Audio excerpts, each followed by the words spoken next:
அண்மைச் செய்தி.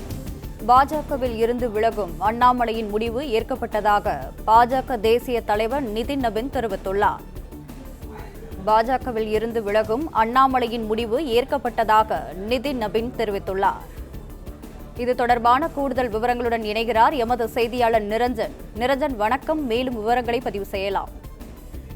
அண்ணாமலை அவர்கள் கிட்டத்தட்ட 6-7 ஆண்டுகளாக பாஜகவில் பயணித்து வந்த நிலையில் தற்பொழுது அந்த பயணம் முடிந்திருக்கின்றது. கடந்த 2021ஆம் ஆண்டு அண்ணாமலை அவர்கள் பாஜகவின் தமிழ்நாடு மாநில தலைவராக நியமிக்கப்பட்டிருந்தார்.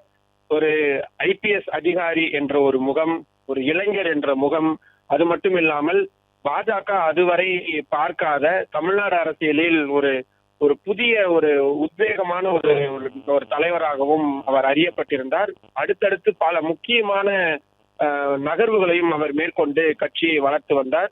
நாடாளுமன்ற தேர்தலின் பொழுது பாஜக தலைமையில் தனியாக ஒரு கூட்டணியை அமைத்து பாஜகவினுடைய வாக்கு வங்கியை இரட்டை இலக்காக 11% தாண்டி ஒரு பெரிய ஒரு எண்ணிக்கையில் அவர் கொண்டு வந்திருந்தார். என் மக்கள் எண்மண் என்ற அந்த ஒரு நடைபயண நிகழ்ச்சியாகட்டும், தேசிய அளவில் ஊடகங்களை தமிழ்நாடு அரசியலை பற்றி மிக தீவிரமாக விவாதிக்க வைப்பதற்கான யுக்திகளாகட்டும், தினந்தோறும் பத்திரிகையாளர் சந்திப்பு, தினந்தோறும் அறிக்கைகள், அப்பொழுது ஆட்சியில் இருந்த திமுக அரசுக்கு எதிரான பல்வேறு நிலைப்பாடுகள், செந்தில் பாலாஜி குறித்த அவரது காரசாரமான அரசியல் நடவடிக்கைகள், DNK ஃபைல்ஸ் என்ற பெயரில் அவர் வெளியிட்ட அந்த